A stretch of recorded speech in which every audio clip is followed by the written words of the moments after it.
Hello, I'm Dan Coyne, and we're at the McCandless Northern Allegheny Heritage and Cultural Center. I'm here with Dwight Yingling for an oral history interview.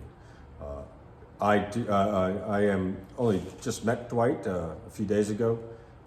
He is a longtime resident of McCandless, and he's agreed to sit for this interview. All right.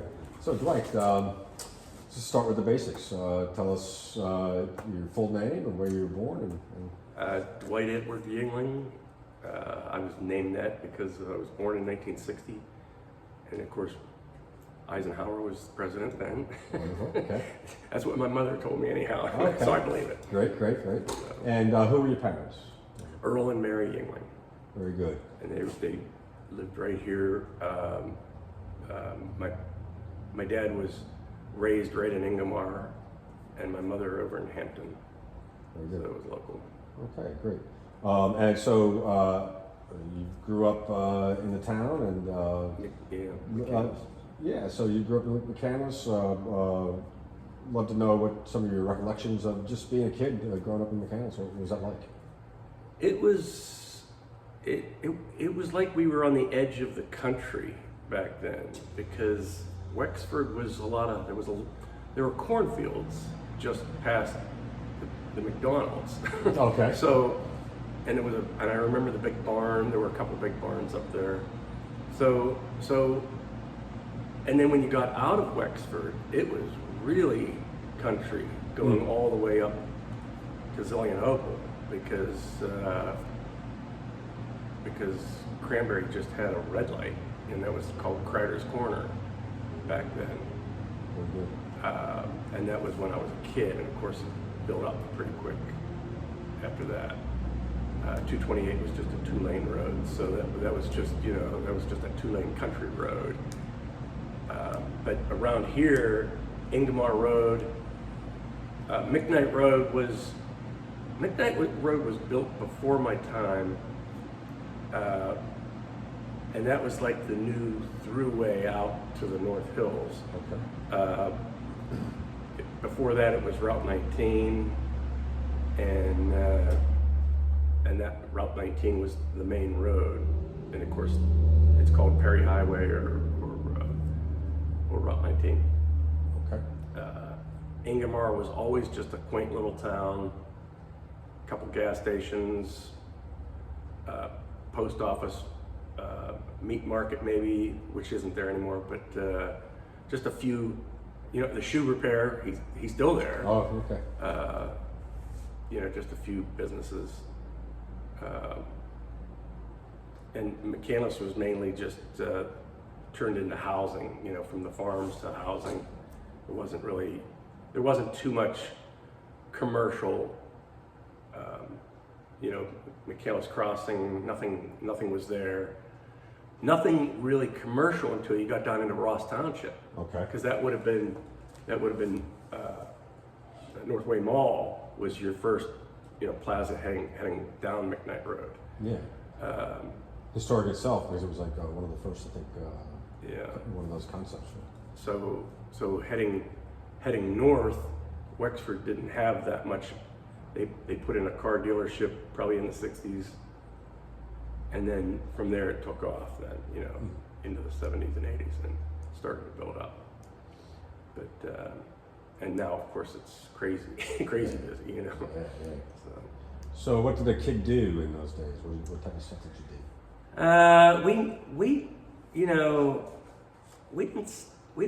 We weren't home that much. Yeah. I mean, we worked during the day and ran around with our friends at night. I mean, it wasn't like we sat around. There weren't computers then, so sometimes you got into trouble, but if you did, you knew everybody. The police knew your parents, and they made sure you got home safe. And that was the fun part of back in those days, because everybody knew everybody. Yeah. Especially around here. Okay. Yeah. Have any vivid memories of something like that, or? Yeah, going too fast up Ingomar Road, maybe. Okay, so what age are you? What age are you? Actually, I was probably 14, and my brother was driving. He was 16. Okay. And so, back then they put big V8 engines in those cars, and so you could really go. Yeah, sure. Like dummies we went a little bit too fast, but we didn't crash, so we made it. Yeah. And, So what schools did you go to? North Allegheny. I was probably the third year up at the high school after they built it. But prior to that, I mean, oh my gosh, I must have went to 9 different schools. I don't know why. I grew up right up on Old Kummer Road, which is right up the hill from here. And for some reason, I went to St. Alexis for the first 2 years. And then after that, McKnight Elementary, and I'm going to say Hosack. I was probably the first year when Hosack first opened, and I was only there for 1 year, and then up to Carson, and then back down to out to Ingomar for some reason. Oh, wow. All the way out to Ingomar. Wow. And I don't know why they shipped us that far, but and then up to Carson, and then down to the intermediate high school in 9th and 10th, and then in just 9th grade. 10th grade, I went to Vincentian. My mother thought that would straighten me out a little bit, but I'm not wondering. I don't know. It was just, and Vincentian is the school down. It's off of McKnight Road, where Peebles is. So it was kind of just a good old Catholic school, but they didn't straighten me out. St. Alexis didn't straighten me out in first and second. So what were they thinking in 10th grade? So back down to the high school or back up to the high school in 11th and 12th grade. And then actually during 11th and 12th grade, I split my day and did the other half at Beatty Tech. So Beatty Tech was a nice, and they really should utilize that more because we need more kids to go to technical school. I mean, I guess college might be great, but you need technical schooling, and there's a lot there. They offer a lot. I went for commercial art, which I didn't really pursue that. I think the reason why I didn't pursue it is because after that, then I went to Ivy School of Professional Art down in North Side, which would be after high school. And I was only there for about a year and a half, and the school went belly up. So when the school went belly up, I thought, maybe this isn't a great thing to go into, commercial art. So, and I think right about that time, things were getting computerized. So they were going from handmade art to computer generated art. So that just changed everything. So if you were late at the game, you weren't really worth anything, because handmade art isn't where the money was. The money was in the computer made art. So that got me out of that. And what year did you graduate high school? 79.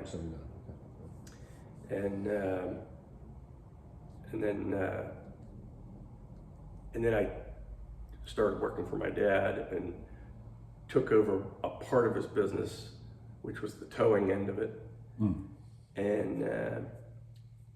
then eventually I bought out the other part of the business, which is the bait and tackle, bicycle rental, right down on Ingomar and Kummer Road in North Park. Very good. And let's talk about that a little bit. So what was, you told me earlier that your father started that in 48?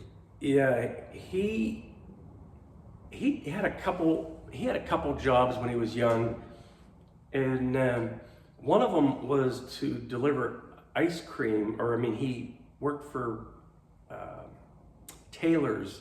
Taylor's was a big dairy they were located down in Ambridge. And they delivered milk and ice cream.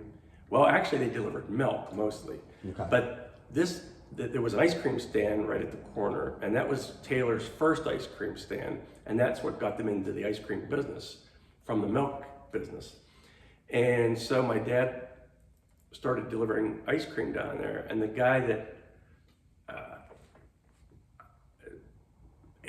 Ayler, Stanford Ayler, Stanley and Stanford Ayler owned all the property that the bike shop and the bait and tackle shop were on, and everything else, the golf course and the driving range and everything. Good. And they, Stanford really liked my dad and said, come work for me. And my dad said, why should I? I got a job. And then finally he talked my dad into it and said, look, you can run it yourself. It'll be your business. So that's what he did. And they set up a rental agreement, and that was it. My dad took over, and that was in 1948. So he was about 18 years old at the time. And he ran that business until he was 62 or 63, right about my age, when he retired it and sold it to me. And that would have been in 1995. Okay. And so I ran it ever since then till now. And of course I'm closing because they're selling off all the property, and I'm not quite sure what's going to happen. So that's kind of the end of the era of the bike rental and the bike repair and the bait and tackle shop and ice, and even years ago we had gas pumps there, so there was a gas station there. Okay, yeah. So what are your memories of obviously your dad ran the business, and I'm sure you were in and out of it, and helping out and stuff like that? Yeah, as a kid, we all worked there. I had 2 brothers and 2 sisters, and we all worked there. And so it wasn't, and I grew up working. And so, like, I think I started there when I was 12, and I worked there pretty much all the way through until I was out of high school. And then I worked there part-time, off and on. And then I ended up taking over in 95. But, you know, back then, like when I first started working there, I think I got paid $1 an hour, which was fair wage back then. Yeah, sure. Yeah. $1 an hour. Yeah. And now you can times that by 20, you know, and that's what people want, you know, minimum. Yeah. But and it was a good job. I mean, we kept busy. We were there 7 days a week from spring till fall, you know. The winters, we were always closed in the winter. Matter of fact, most of these businesses are closed in the winter because you're putting in, well, first of all, you're burned out because you're putting in 7 days a week, every day, all day, and then in the wintertime it just dropped. The cold temperature and everything. I mean, the park just slows down to the point where it's not worth, you know, keeping your doors open. But then springtime comes pretty early because it kicks in early March. And mainly because of the fishing, because trout season, that North Park Lake is stocked with trout. And I mean, there's other fish in there also, but trout's a big deal, and they get going early with that. So you have to be ready, you have to get the shop up and going, and you have to be ready for all that. So what month would that be? March, early March. Okay. And then it really kicks in April, and it's busy through April, May, June, July. And speaking of July, Pittsburgh didn't have fireworks back in the day. And none of these townships had fireworks. Allegheny County had fireworks, and I'm not sure if they had fireworks in the South Park, but I know they had them in North Park. Okay. So North Park had the fireworks. Pittsburgh didn't have fireworks. Okay. And so people from all over Pittsburgh would wow. come out for 4th of July. Oh my gosh, talk about busy. Yeah. This park was jammed. I mean, it was really hopping. Lots of big parties, we were in the ice business, and we would sell out all of our ice over the weekends for that reason.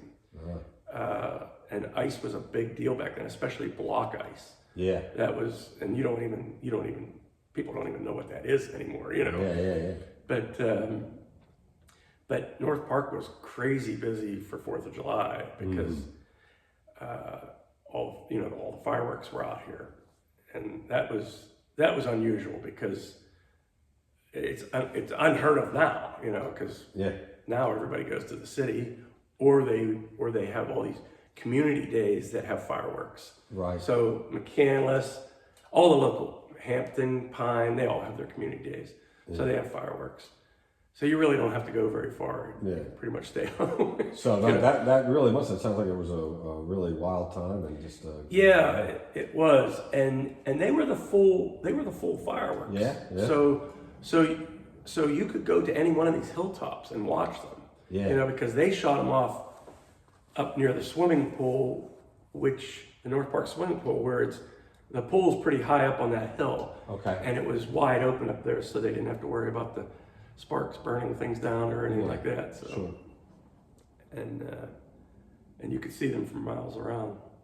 Wow, that's great. Yeah. So that's something that's interesting. I don't think many people know that. Yeah, they probably, I'm not sure the year they cut that out and they started them down in the city, but I'm gonna guess it was in the early 80s. Mm-hmm. Oh wow, that far. Okay. It might have been late 70s. Okay.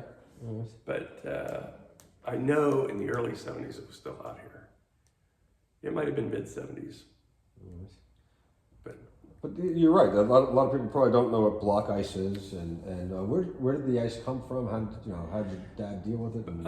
Back then we just got it by the tractor trailer load every week from Pittsburgh City Ice, they called it. Okay. And they made 300-pound blocks of ice. So my dad would order a full tractor trailer load of block ice. So it's 80 300-pound blocks. And we had a wooden ramp, and we slid them down. We have ice tongs to prove it. Slid them down into the ice house, and we sometimes sold them whole, but we usually chopped them up and sold them as 25, 50, 100-pound blocks. And back in those days, there were a lot of keg parties, so they would use block ice in large quantities. There was also a lot of ice, like 25-pound blocks would fit perfectly in a cooler, and that would last all week. Where if you put a small bag of ice in, the small cubes melt real quick. You'd be lucky if you got a day out of it. So block ice will stay cold so much longer because it's the mass of it. And of course, before my time, there were ice boxes. They weren't called refrigerators because they weren't electric. They were just ice boxes. Yeah. So they would take that 25-pound block and put it in the top part of the ice box, and that would keep your food cold all day long, or for a week, maybe for a week. Okay.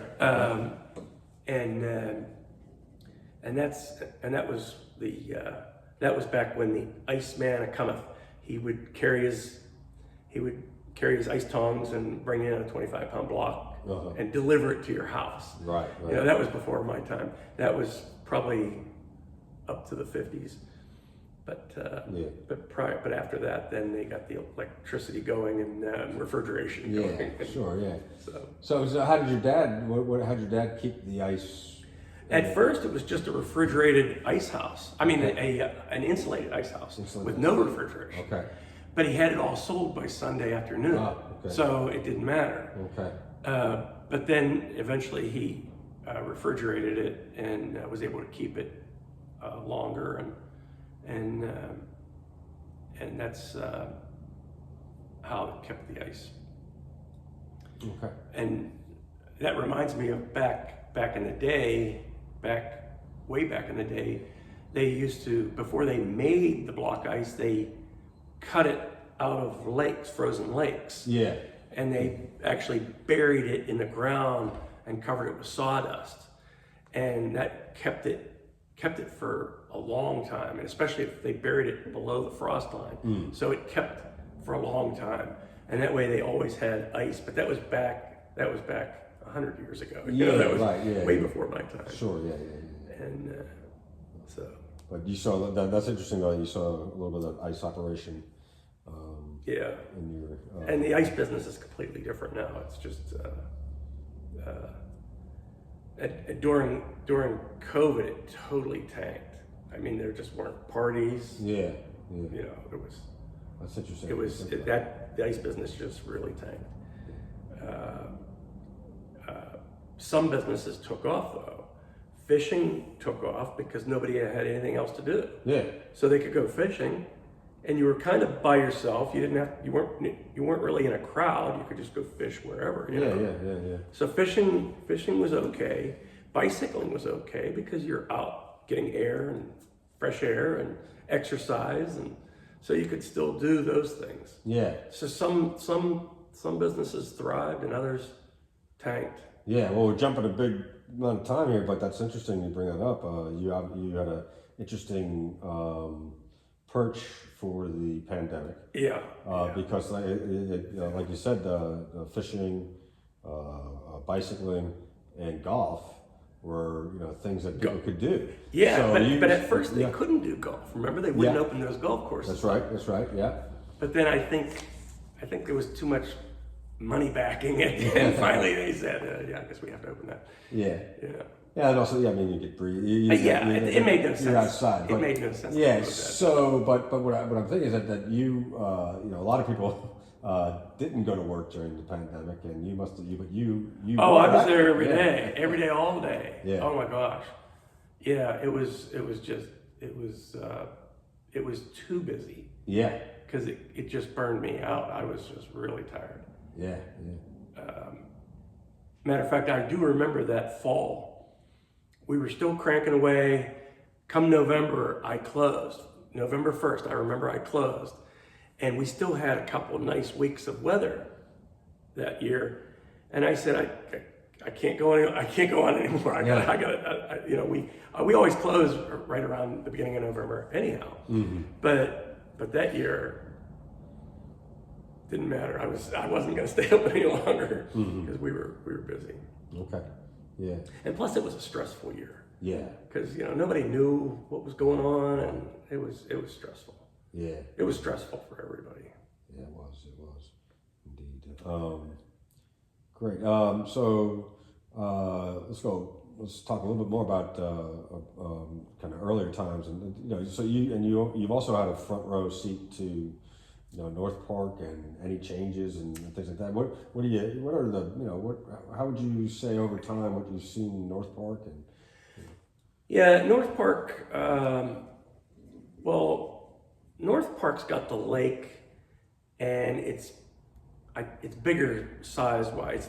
Over 3,000 square acres. Yeah. So it's bigger than South Park. So it is the biggest park in Allegheny County, and it's the biggest park around. Yeah.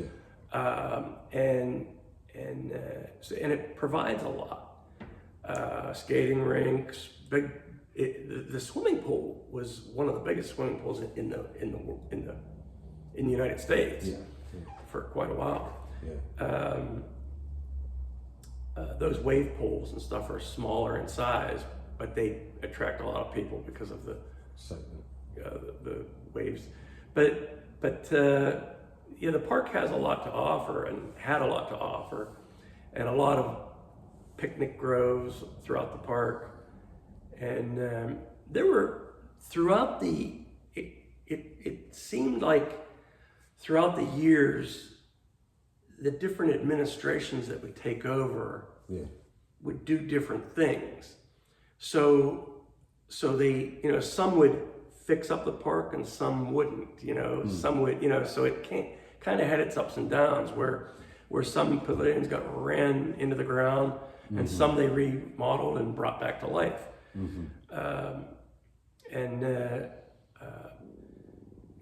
It was interesting because there's throughout the years there were different administrations that kept the park, that controlled the park, that built things in the park, but they didn't keep good records.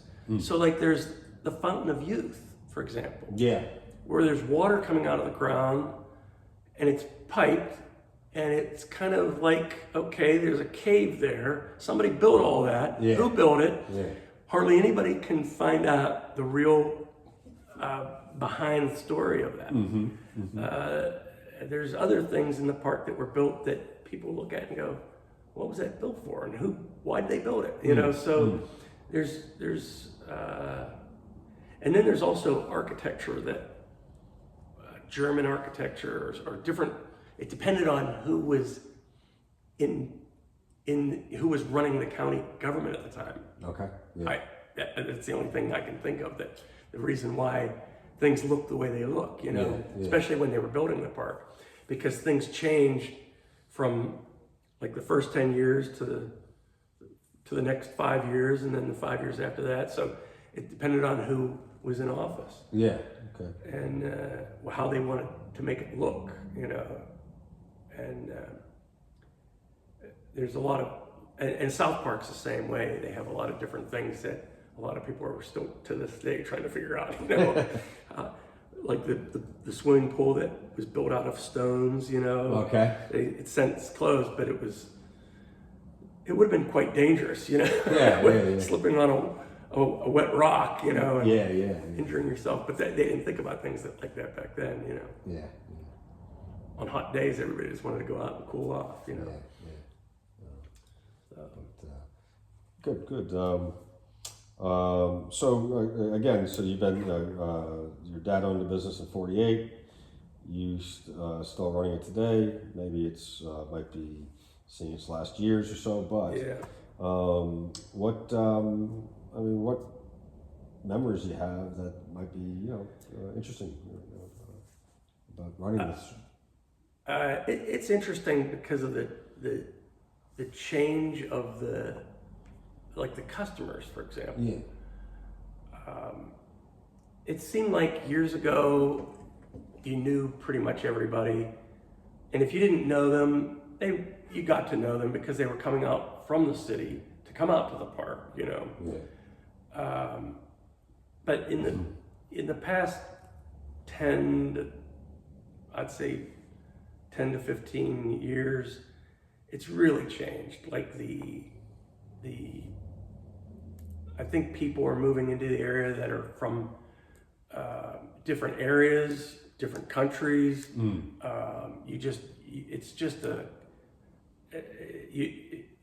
It's all new. It's new to me, and it's new to them too, because I get people that come by every day that live nearby but have never been there, have never been, and it's like, well, how could you gotta, check this out. It's a big park. There's a lot to see out here, especially a park, you can always go to a store or a mall, but parks are all different. And they're supposed to be on the fun side, so it's nice that way, And growing up around the park, we were just here all the time, so it just, you were used to it, It was never new to me, So we rode our bicycles just like all these young kids do and run around, and we rode bicycles further distances. Like we went places, we didn't just go to the park. We went past the park, we would go all over the place. But the roads were different then too. Like you didn't have to worry so much about so much traffic. So the traffic can be an issue, especially on busy days. Yeah. And when the weather's nice, you got a lot of traffic, especially around the park. Yeah. But I mean, you must have felt that sort of the the density of the town kind of close in on you a bit over time. yeah. Like take Ingomar for example. Everybody knew everybody, and now it's kind of changed completely. And then of course Franklin Park got built up more, and it just, and the older people have either died off, and new people moved in, so and it's changed. And North Allegheny's changed too. Yes. And of course, I don't know how big it is right now as far as head count, but it was pretty big in the 70s. I know my brother's class was right around 850. Okay. So that's a pretty big, Yeah. It's a big graduating class. Yeah. But back then it seemed like everybody knew everybody. Yeah, even so. Yeah. 850 people? How could you possibly know everybody? But not now, that's for sure. Yeah. So. Good. Any really interesting days at the bike shop? I mean, it must have been over the years some happenings that might be of interest. Yeah, there was. Well, for example, in the 70s, in the early 70s, I might even go back as it might have even been 69 or 70. It was right around 70. The bar next door, which was the Ayler's Tavern, it got took over by a guy by the name of Buddy, and so they changed the name to Buddy's Lounge. Okay. And I don't know how he attracted them, but he attracted the bike, and I'm not talking about these new Harleys. I'm talking about hardcore pagan type bikers, Okay. like real bikers. Yeah. And they were some bad people. I mean, and there was a ruckus one day. It was a busy Sunday, and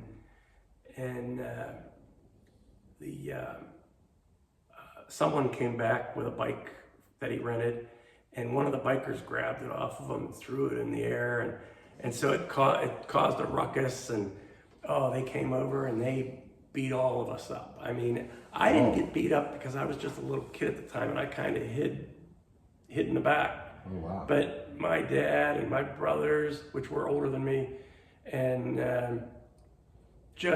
they just beat. I mean, they were like tough guys, and the police caught the guys as they raced up Ingomar Road on their motorcycles, and they actually caught them, and they turned out to be real bad guys, criminals. Bank robbery, rape, murder. One guy was even they were after him for a murder charge. Oh. I mean, and they didn't, of course, we didn't, we just got beat up. Yeah. Our charges were minor compared to what they were wanted for. Yeah, so they finally caught the guys and threw them in jail. And I'm thinking, how were those guys not in jail already, So there were some crazy days back in the 70s. Yeah. And that was back when there were a lot of hardcore bikers, like real hardcore bikers. Okay.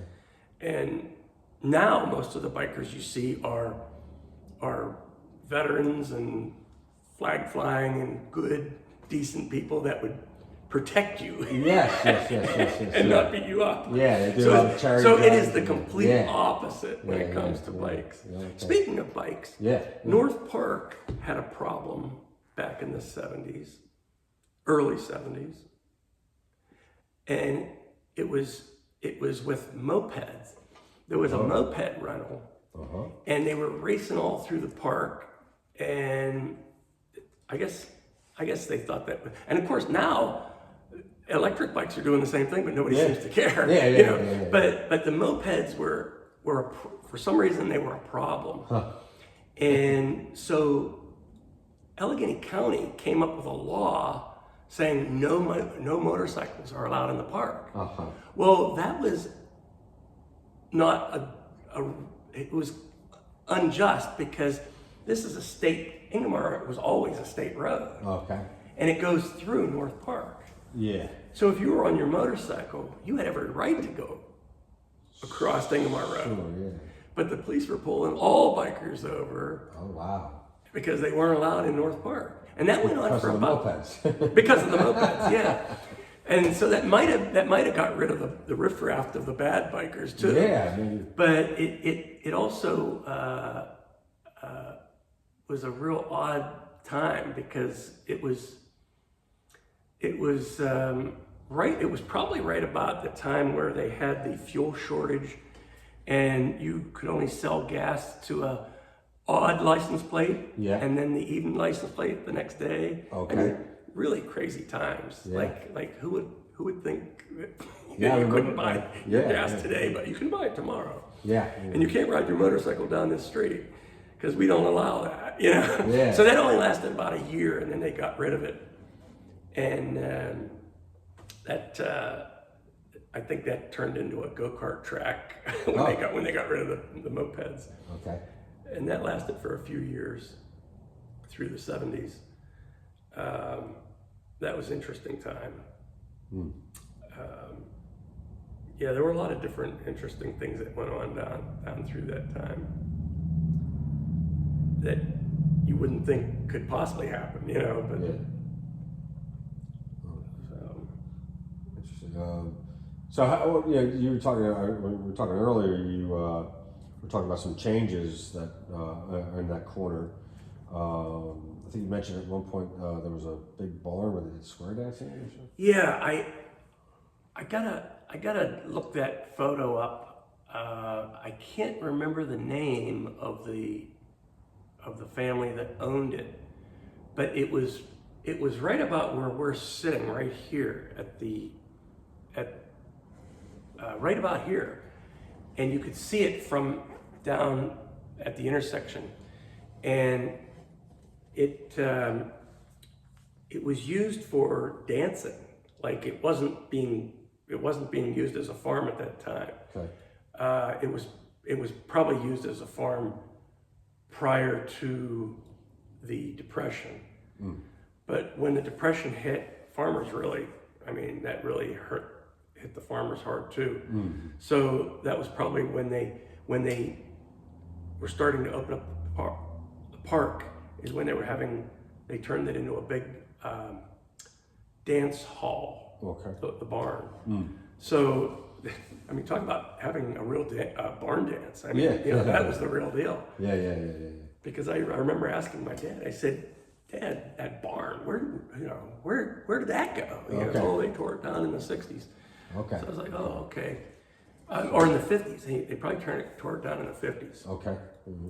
Because there was let's see, in the 60s and then the early 70s, there was trampolines where the tomato pie is now. Okay.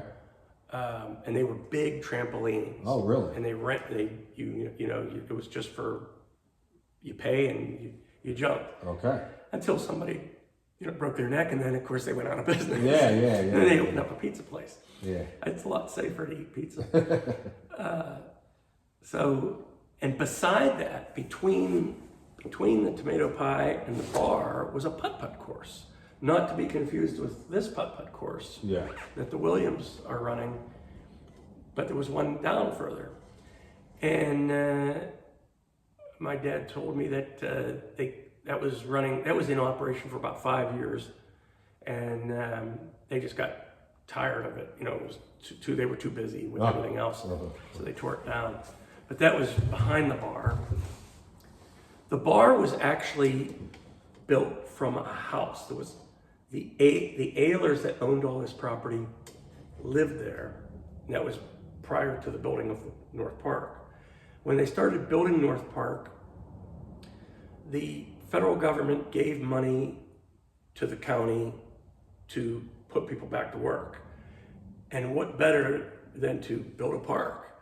The park's good for everybody, and you have to pay these guys to work to build it, which is a novel idea. But I wish they'd keep doing that instead of just giving people money. Sure. Yeah. But so anyhow, they built the park, and when they were building the park, those guys were working hard all day. They wanted a cold beer afterwards, so they started selling beer out of their kitchen, and then they turned the whole thing into a bar, and moved up the street a little ways. And so that's how that bar got started, just by feeding the workers. And and that's how things really got started back in those days.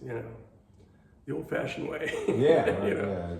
Need arises. And, demand. And, good. What other memories of growing up in the area that you had that might be illustrative of what the place was like? Well, my dad had a tow truck down there also, and so he pulled people out of the ditches and stuff at night when they got stuck, and so he did a little bit of everything down there. Yeah, sounds like it. And with the gas pumps and everything.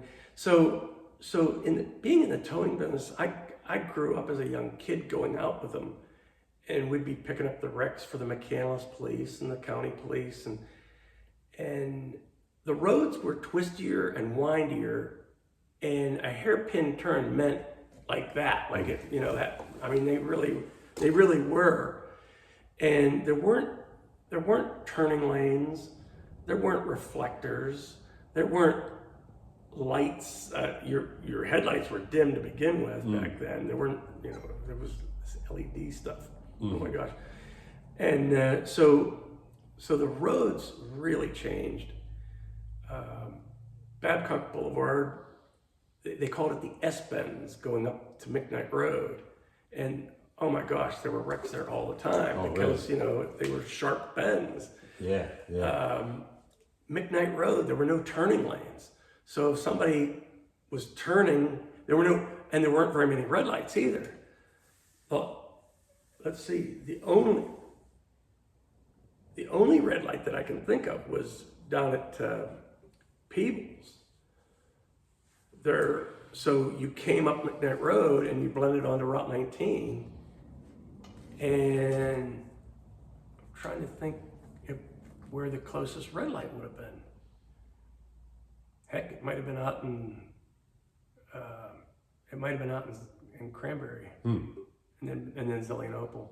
There might have been a couple in Wexford. They eventually put them in, and there were no turning lanes. So like when there were a lot of accidents because of that. A lot of rear ending, I guess. Bad accidents. Yeah. Well, the cars back then were big, heavy steel bumpered cars. So when they hit, they were hitting hard. Yeah. I mean, these cars today are just little plastic things that crumble up. Yeah. And I personally, I felt safer in those big old steel bombs than these little things. Yeah. Maybe that's why I drive a pickup truck these days, because I still feel a little more comfortable in one of those. Yeah. But yeah, it's my dad's. Matter of fact, I have a picture of my dad's first truck. It had a hand crank on it, and it was an old army truck. So it was an old, flared fendered Dodge truck, and then when he got his second truck, it actually had a PTO on it, which is power takeoff, which means it had power to lift the car instead of hand crank. Oh wow! Oh, I see what you meant by crank. I thought you okay. Yeah. Oh no, not to start it, but to actually lift the cars. Wow. Okay. Yeah. So and that was the old way of hauling them. There were no tilt beds back then. They were picking them up and hauling them. Oh wow! I hadn't even thought about that. Yeah. Very interesting. Yeah. Your dad must have been a pretty strong guy. Oh well, I think everybody was back in those days. Yeah. Because they milked cows and everything. I'll never forget a guy by the name of Junkie Russ came down to pick up a car that we towed in, and he was still driving one of those big old beater trucks that he hand cranked. Okay. And he owned a junkyard right where Hubcap City is right now. Hubcap City's up in Wexford. It's just past, oh geez, that used to be the Cadillac dealership. Let me see, what is that now? It's right before you get to 910. Okay. So right before you get to the 910 bridge, it was off to the right-hand side. And I remember he hooked a hook to the bumper, lifted the car up in the air so that the back wheels were rolling, and just took off. So that thing was swinging in the and I'll just remember that like it was yesterday, like, oh my God. And, so he was crazy. He was crazy up until the day he died. Yeah. He didn't change. Yeah. And of course, you can't haul things down the road like that these days. No. You gotta have safety straps and safety chains, and everything has to be safety. Yeah. So yeah, the roads have really changed. Widening. We some of our roads have berms on them, which they never had before. Mm-hmm. They do need to work on that more though, because not just for the bicycler's sake, but even just to walk down the street. It's would be a little safer if they could make the roads just a little bit wider for berms, but they did that with a lot of them. Okay. And there's a lot of improvements, Yeah. And then you had the Harmony Trail that came out through Ingomar. Yeah. And the Harmony Trail came out of Pittsburgh and went all the way up to, well, it went all the way up to Erie actually, but I think, and you could correct me on this, but I think it ended in Harmony at first. Yeah. Which is right near Zelienople there. And that's why they called it the Harmony Trail. Yeah. And it was actually a railroad, and it went right through Ingomar. Yeah. And you might still see some of the bridge abutments down off of Sloop Road where Highland takes the dip down there. Yeah. And that's right. Yeah. And you can follow the trail, like Harmony Road used to be either right beside or was the actual rail trail. Mm-hmm. And then it cuts up through the valley, out through the Bradford Woods, and all the way out to Harmony. Mm-hmm. And there was a train stop right in Ingomar. Now this is all before my time because that got tore down in the 40s. But But my grandmother, matter of fact, my aunt who's still alive, she comes down to my shop every day. Mm-hmm. Even she was there today. She's 96 years old, and she remembers the stop in Ingomar. Mm-hmm. And she was a kid back then, and so there was an actual train stop, a train station, right there. Right about where that bank is in Ingomar, so it would have been across the street from Coons Market. Yeah, I believe the bank actually is right where there was, and they have some pictures of the old. But go ahead, yeah. So that was quite interesting to know that we were one of the stops, Yeah. Oh, and speaking of stops, back in the day, and this is before my time also, that cars used to overheat a lot. Yeah. And so there were usually when I say stops, I mean gasoline station stops, where you could fill up your radiator with water so you could keep going. Okay. In your little jalopy car. Mm-hmm. And they had stops usually at the top of hills, sometimes at the bottom of hills, and then always at the top of hills. Okay. So there was a stop right up here across the street from where Mitchell's Amico is right now. There was a stop at the bottom of the hill, which is right where that bank is at Pine Creek Road, where Pine Creek crosses 19. Okay. There was a gas station there, and then it turned into Arnold's Garage, and then that's all gone now. And then the stop at the top of the hill was my uncle's place, Jim Yingling. He still has the place. It's a garage, but it used to be a large gas station, and it's the place that's right across the street from North Allegheny High School. Okay. So that used to be a big gas station, and the trucks would pull over, and they were always overheating because they had to climb Pine Creek Hill, and back then it was Pine Creek. It was not Pine Creek Road.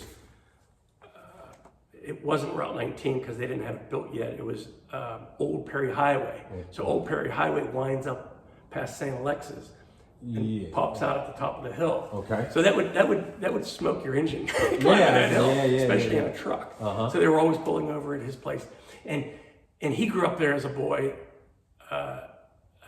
His dad bought it off of Old Man Hesse.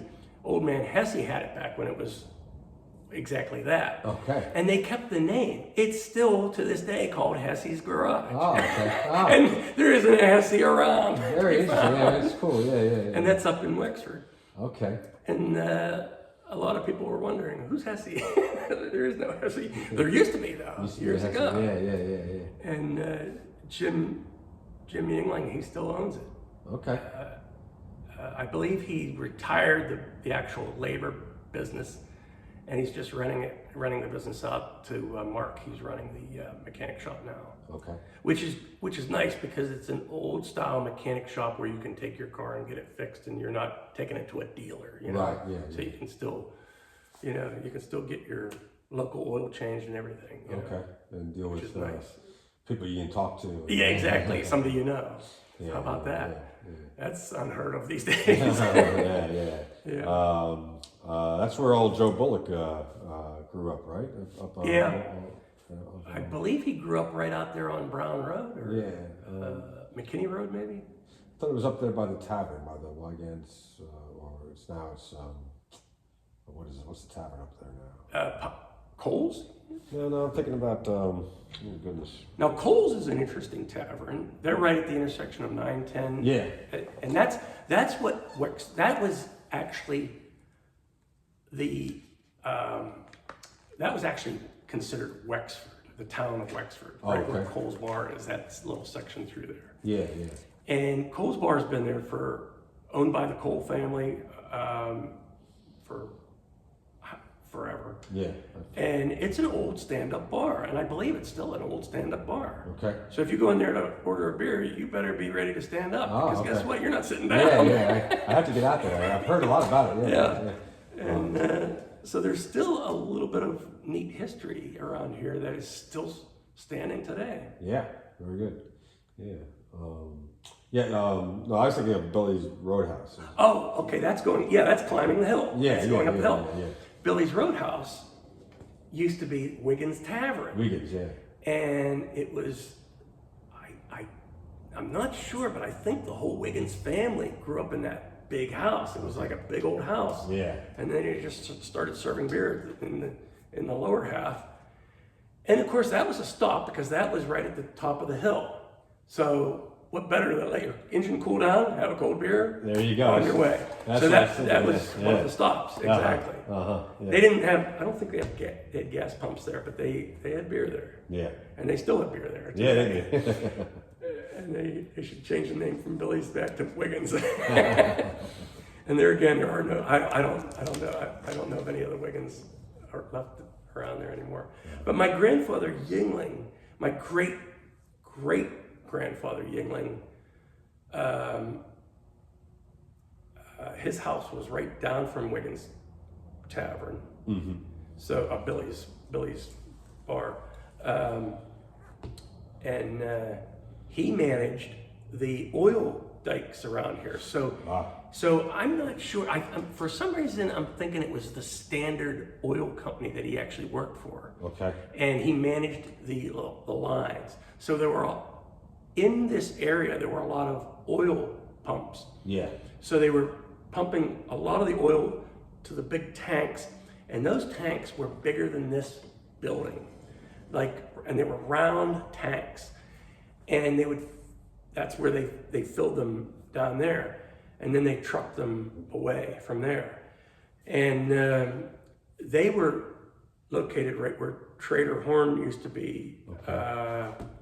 And of course, I don't even know if you remember Trader Horn, but it was right where the senior living place is down here off of Blazer Drive. I do remember, yeah. So, what is that senior living place called? Like, Unfortunately, I don't know that. I can't remember, but it's new.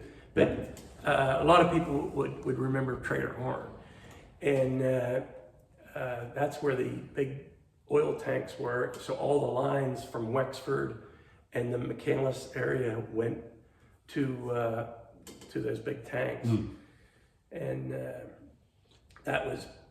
I remember seeing the tanks, and I remember they said Pennzoil on them, real big signs.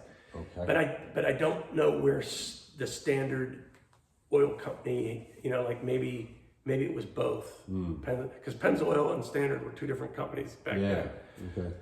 Same way with Quaker State and the rest of them, they were all separate companies. So I don't know. Maybe they own the lines. I don't know. That's before my time. Yeah. But I do remember seeing them. Yeah. It used to be. We have some pictures around here, and it used to be a lot of derricks, oil derricks. Yeah, a lot of them. Were there any still around when you were young that you would go? Yeah, and it might not have been working. Yeah, most of them were seized up, or most of them were just working so slow that you almost didn't know they were working. Yeah. And but it didn't matter. They were still working. Yeah, we should have kept that going. Yeah. We wouldn't be in the position we're in right now. Yeah. But what am I supposed to? Yeah. What do I know? Yeah. It's big. That's called big business there. Yeah. Texas oil. Yeah, but a lot of people don't know that used to be that was the way some of these farmers made some money was to oil well. Yeah. And when they dried up, then it put them out of business real quick. Yeah. Okay. So when did you eventually get married? Well, I met my wife down. I actually met her at Seven Springs.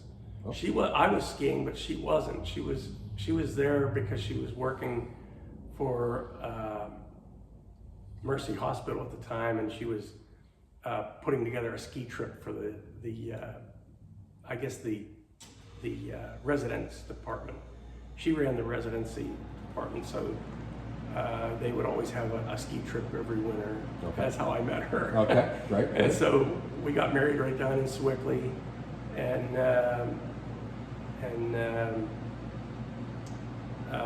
we actually lived for about 10 years right on top of the hill, up off of Kummer Road, which is kind of funny because I grew up on Kummer Road going this way, on that hill. Yeah. And so I wasn't too far away from home, and I'm still not too far away from home.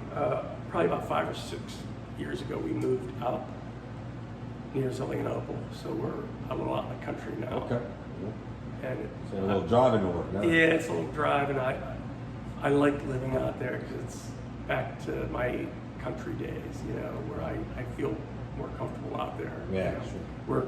We're not in Zelienople. We're out on the Beaver County side, and it's farmland around our house, or at least for now it is. Yeah. Which I guess our next step will be heading to Portersville. you got just keep moving away from the development. It's crazy, and it is. It's crazy. It's Cranberry. We went right past Cranberry because there's no stopping there. That's crazy out there now.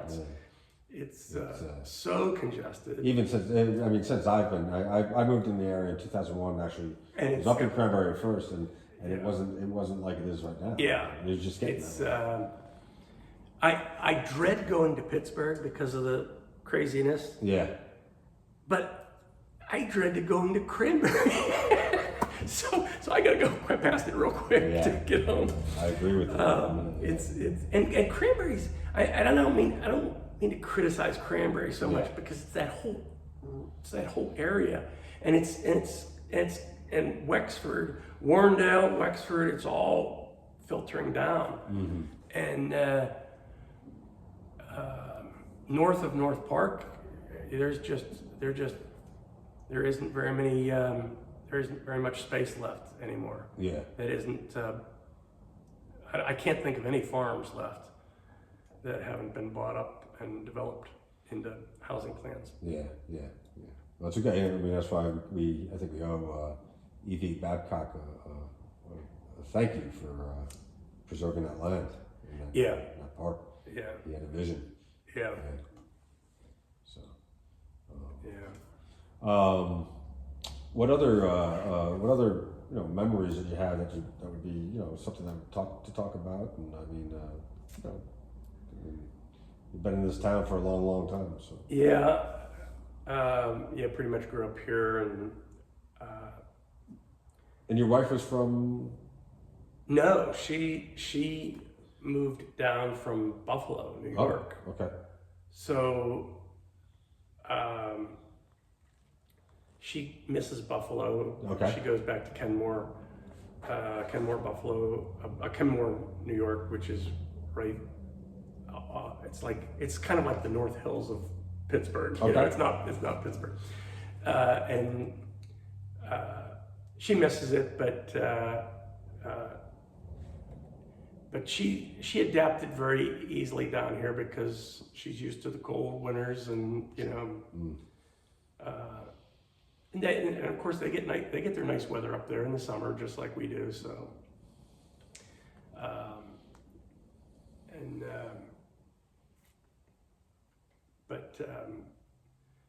we go up that way to visit people, visit some of her relatives occasionally, and it's nice. It's nice to get up that way and visit them. And my parents, in the 80s, they moved. When he retired the business, he moved up to Mercer, and he died. Both my parents died 2 years ago, and so we don't get up to the Mercer area as much anymore. But I love that area. It's nice country up there. And being from around here, it's changing. It's changing and it's not changing for the worst. It's changing. I mean, everybody's complaining, because of the building and the development and everything. Yeah. But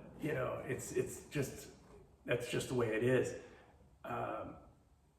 McCandless can't get too much. They can't squeeze that much more in. You know what I mean? Yeah. McCandless Crossing is going to get a little busier on the one side of the road because they're going to squeeze in some more stuff there. And they'll probably squeeze more stuff in down through this valley here. But there isn't that much more land to develop, really, when you think about it. But hopefully we keep this park because that's 3,000 acres of pretty much preserved land. Other than paving some roads, that's about all they have done. They're not paving new roads in North Park. They're just they're keeping it pretty much the way it was, which is nice. So there's lots of hiking trails, lots of mountain biking trails, and it's not just mountain biking. You can hike them, or you can walk them. Yeah. So there's an older group that bird watches, So and there's eagles to see. Yeah. I mean, we have eagles right here in North Park. Yeah. We should be really looking into that. And we are. There are people that really keep track of that. That's true. And but right now we're not sure where the nest is, the new nest. Yeah. Because the old nest fell down. It was they averaged it. They estimated it to be about 2 tons. It was a huge nest. And I thought eagles were smarter than this, but they built it in a dead tree. It was a big tree, but it didn't last, so the whole thing caved in. But there's new eagles in the area. Now we also have other things too. A lot of other hawks and different types of birds that are just, oh my gosh, they're amazing. Yeah. And they will dive into North Park Lake and pull out fish that are a foot long. Yeah. I mean, it's unbelievable. Yeah.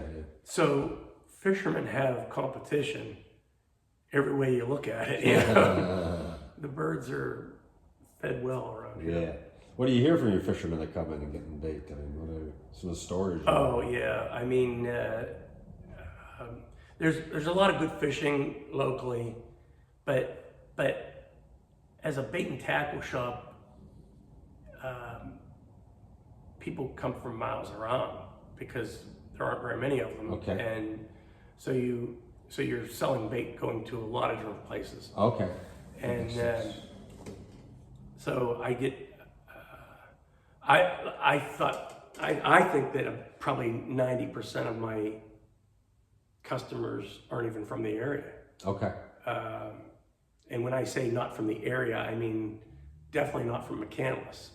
You know, they're from out of the area, and some of them are from Pittsburgh, some are from, you know, Cranberry, wherever. And they're going elsewhere to fish, or they're either going elsewhere to fish, or they're coming here to fish. Okay. Yeah. And even the bicycle business. Yeah. I mean, repairing bicycles, you'll get customers coming from wherever. Yeah. But the rental business, there aren't that many rentals, especially at one that you can just hop on a bike and pedal around a nice park. Yeah. So you got people coming from all around to do that, because it's not just the local people. So running that little business down there, you see a lot of people from a lot of different areas. Yeah. And I mean, it's how would you describe the business there? Has it been thriving for you? Or It's been pretty good. Yeah.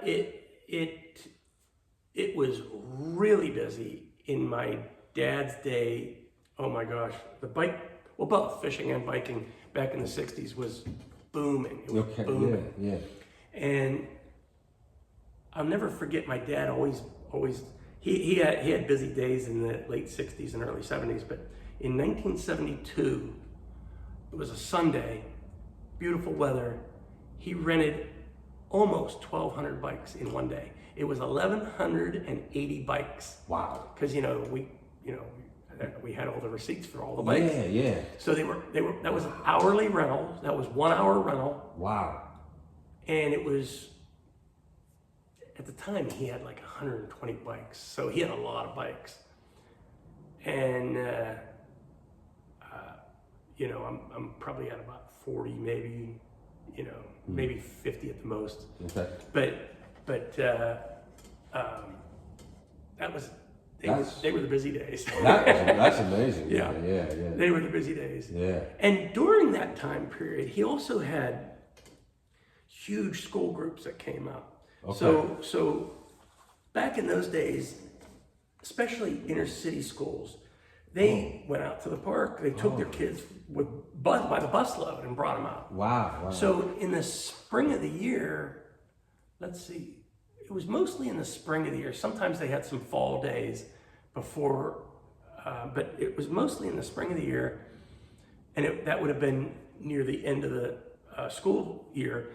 They were bringing out busloads of kids to rent bicycles. Really? So, and that was always weekdays. Yeah. So my dad did a lot of business on weekends, and then weekdays, he'd get these 400 rentals, like in 1 week, just from schools. And it's like, whoa. Never would have thought of that. Yeah, wow, that's So, I mean, interesting. Yeah. so he had big groups going out on weekdays. Mm-hmm. And so he was doing fine that was in the 60s and the 70s.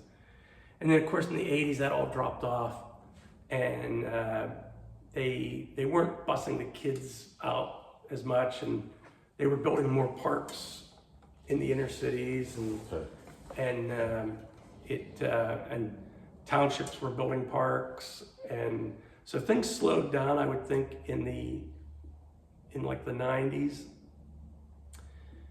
and then when they dredged North Park, that was in about 2010. That was around the 2010, 2011.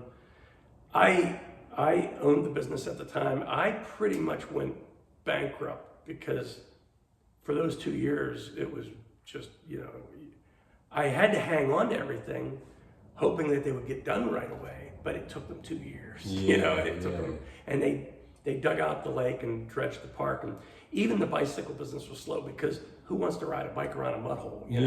Dust was everywhere, and trucks were flinging mud up everywhere and hauling dirt out. But when they cleaned it up and when they finished it, man, business took off. Yeah. And it took off and got better and better for at least 5 years after that dredging. And I would say it probably peaked at about 5 years after that, Okay. And it's pretty steady. I mean, it's good because a lot of people want to. It's a good, clean family fun. You can go fishing, you can go biking, or whatever. Picnic. So it hung in through all those years. Yeah, that's amazing. Yeah. I really think it is. It's we see the big bicycle shop behind you, but that your shop. That's a complete different story.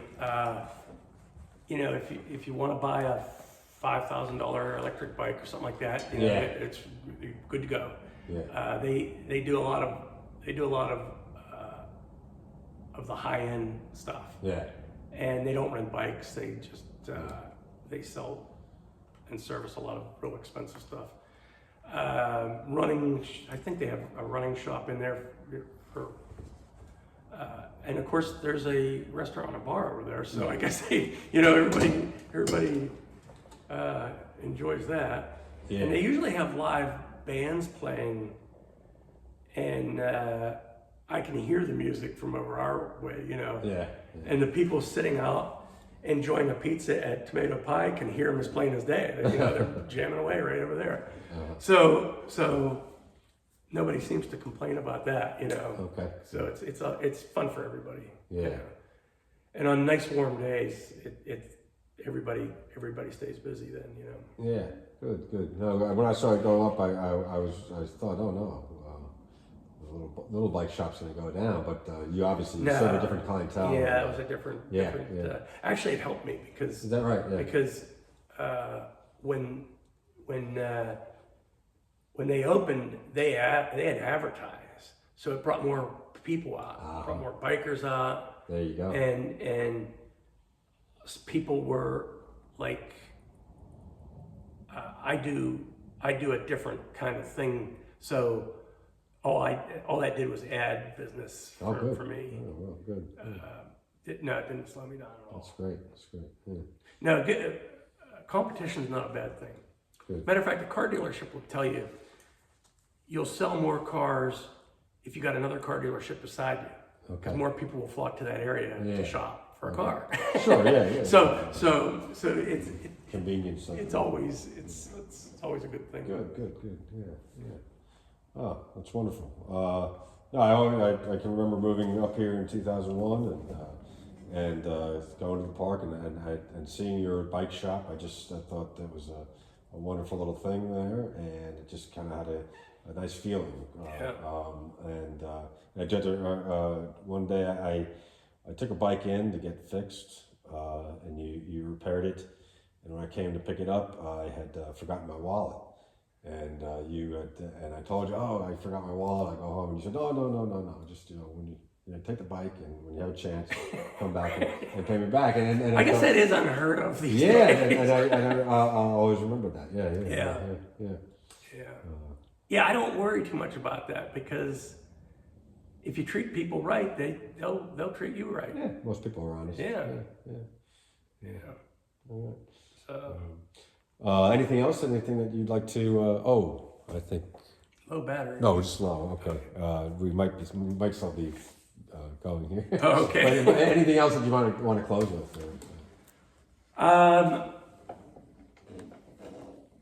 Yeah, we're still. I guess it would be the fact that this is kind of about McCandless, the town of McCandless. I guess we got Wexford and other areas involved, but having North Park as your backyard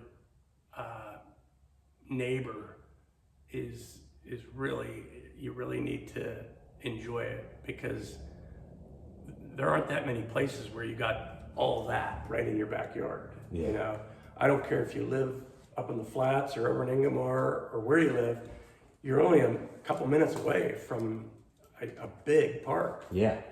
And I think it's a nice feature for McCandless to have, along with Pine Township and Hampton, because they all border it, you know. Yeah. And it's a nice feature. Yeah. And I also, a lot of people come up from, you know, Ross Township and whatnot, you know, because Yeah. it's only a couple minutes away. Yeah. So it's a really nice feature. Yeah. I do know a person from Pine Hills who comes up to those batting cages. She told me. From Penn Hills. Yeah. Yeah, and that's all the way across town. Yeah. Right. There's Yes. a lot of people that travel across town. Yeah. Meanwhile, most of us are afraid to cross the river. South Park, North Park. And by the way, North Park won that South Park versus North Park put on by QED. Oh, is that right? Well, I say they won anyhow. I don't care who really won. Yeah. North Park is the winner. I've been, Yeah, definitely. Yeah. Oh, I really appreciate you sitting down for the interview. Oh, real quick, I forgot to do this at the beginning, but we'll do it now. You do agree to being videotaped. Yes. Okay. Thanks, Dwight. All right. Really I might have appreciate cracked the lens though. it. Sorry. All right. Appreciate it. Thank you. All right. Thank you, and thanks